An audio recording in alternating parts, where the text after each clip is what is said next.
Tolong Tuhan, tolong Tuhan, tolong Tuhan. Biarkan aja.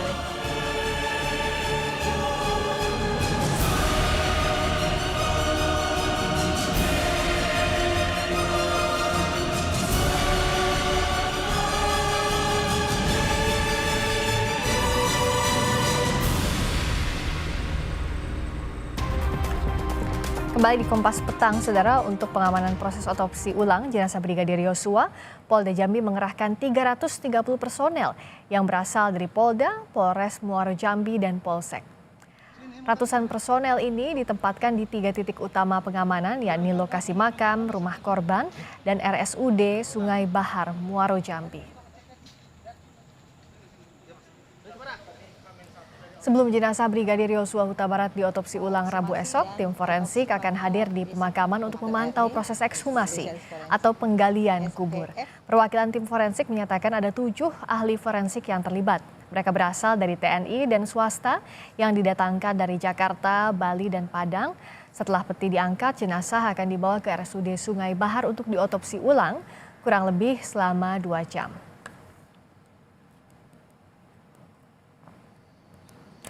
Menjelang proses otopsi ulang Brigadir Nofrian Syah Yosua Huta Barat, pihak keluarga akan mengadakan ibadah doa. Ibadah doa akan digelar mengawali penggalian kubur, otopsi, hingga pemakaman kembali jenazah Brigadir Yosua.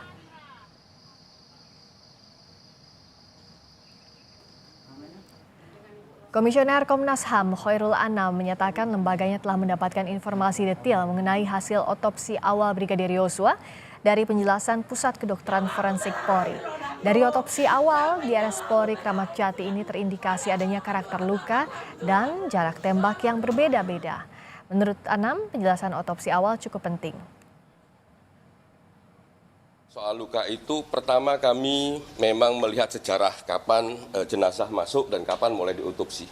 Sejarah itu penting untuk menentukan kurang lebih titik jam kematian kapan. Karena disitulah jenazah belum diotopsi, jadi belum dibelah dan sebagainya, itu akan kelihatan apakah ada memar, apakah ada lebam mayat. Kalau ada lebam mayat tipis ataukah tebal dan sebagainya itu sangat kelihatan. Kami ditunjukkan itu.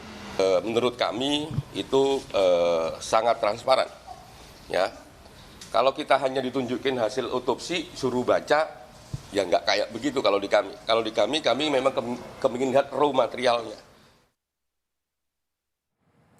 Besok Rabu 27 Juli akan dilakukan otopsi ulang Brigadir Yosua di Jambi. Apa saja aturan dan prosedur otopsi ulang kita kupas bersama Made Ayumi Rawerianingsih, dokter spesialis forensik dan mediko legal, Kepala Unit Forensik Rumah Sakit Universitas Indonesia. Selamat petang, Mbak Mira. Selamat petang, Mbak Frika.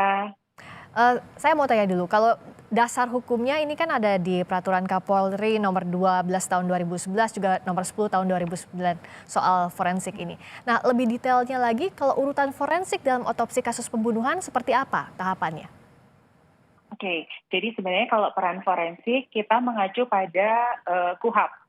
Jadi Kitab Undang-Undang Hukum Acara Pidana yang utama adalah di pasal 133, 134, dan 135.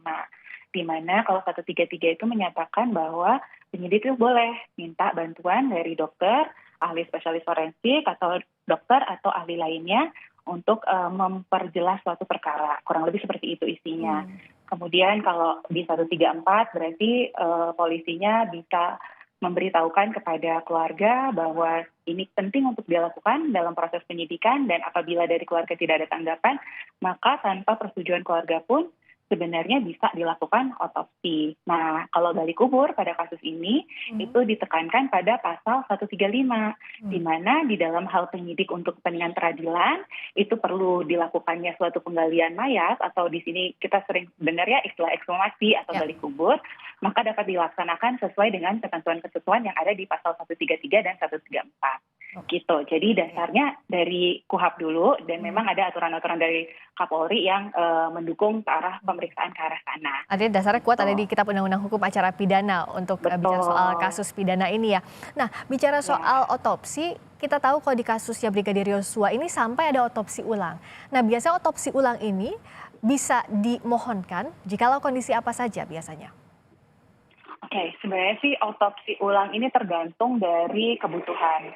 Jadi misalnya di dalam proses penyidikan atau nanti dalam proses peradilan dirasa bukti-buktinya kurang gitu. Sehingga diperlukan adanya pemeriksaan kembali, ya sah-sah saja bisa dapat dilakukan gitu. Jadi nanti prosedurnya sama, ada surat permintaan untuk dilakukan gali kubur dan otopsi ulang, sehingga nanti dokter yang melakukan pemeriksa ada dasarnya.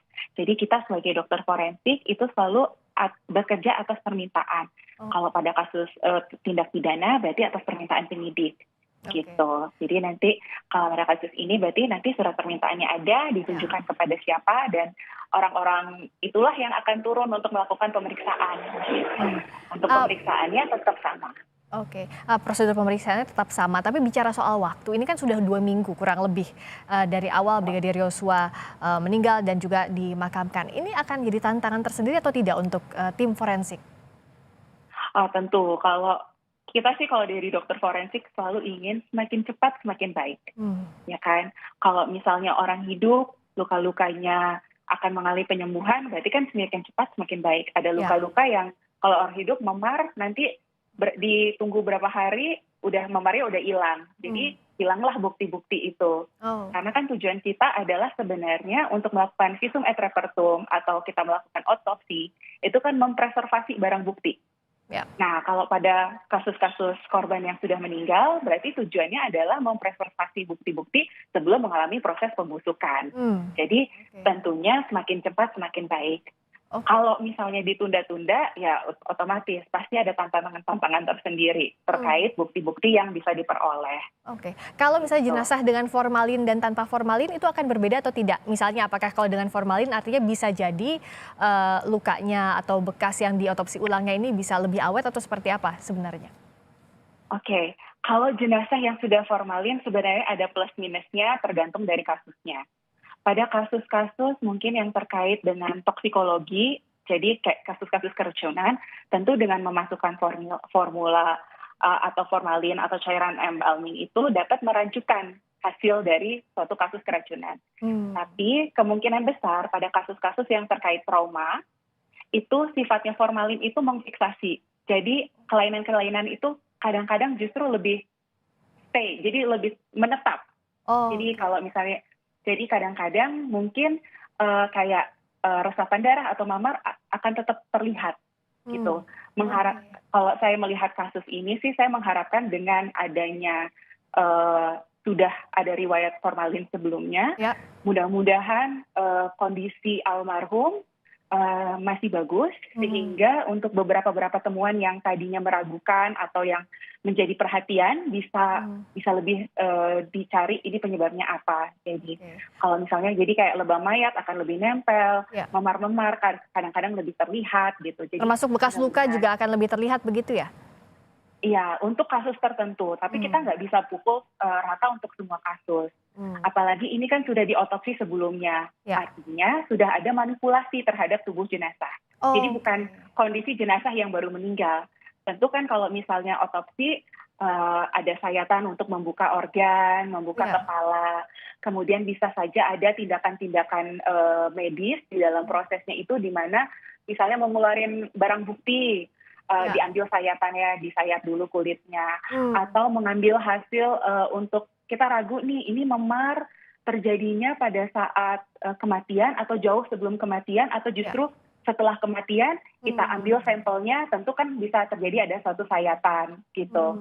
Jadi itu yang perlu didapatkan oleh, dan saya yakin sih mungkin sudah dilakukan ya prosesnya. Jadi ada data-data yang diperlukan oleh para dokter forensik ini yang besok akan melakukan ekshumasi dan otopsi ulang, sehingga bisa mendapatkan gambaran yang lebih jelas, yang lebih lengkap sebelum melakukan otopsi ulang pada jenazah. Jadi biar membedakan yang mana misalnya luka akibat tindakan medis sayatan untuk mengetahui otopsi pertama dengan nanti memang luka yang ada sejak awal jenazah itu ditemukan begitu ya. Nah kalau misalnya waktu kapan jenazah ini meninggal itu masih bisa dideteksi ataupun diketahui melalui otopsi ulang kah atau seperti apa?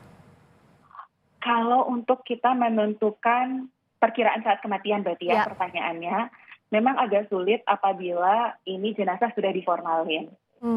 Paling mudah untuk menentukan perkiraan saat kematian yang pada saat awal ya, pada saat pemeriksaan luar, di pertama kali jenazah itu datang. Jadi kita bisa memperkirakan hitung mundur dari temuan-temuan yang ada, seperti tubuh yang kaku, warna kebiruan, atau lebam mayat yang ada pada punggung atau pada area tubuh lainnya, terus penurunan suhu dan lain sebagainya.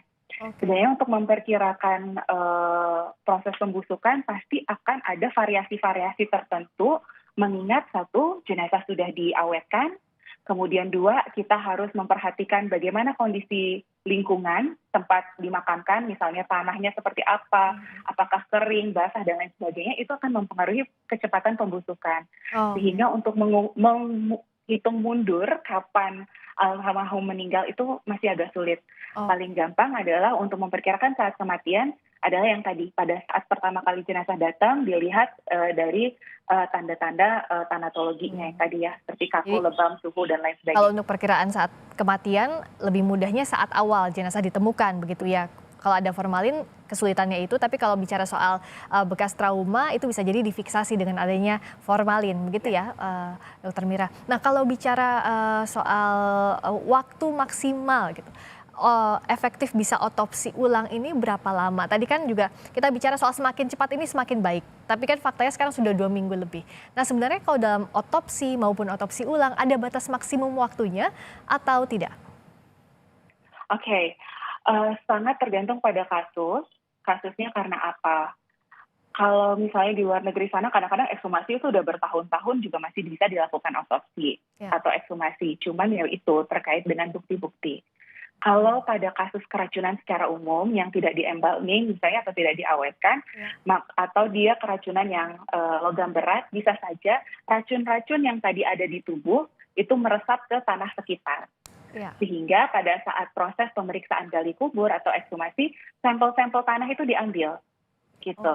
Kalau misalnya pada kasus yang terkait dengan trauma atau kekerasan, bisa saja ada perubahan warna misalnya akibat trauma pada tulang belulang.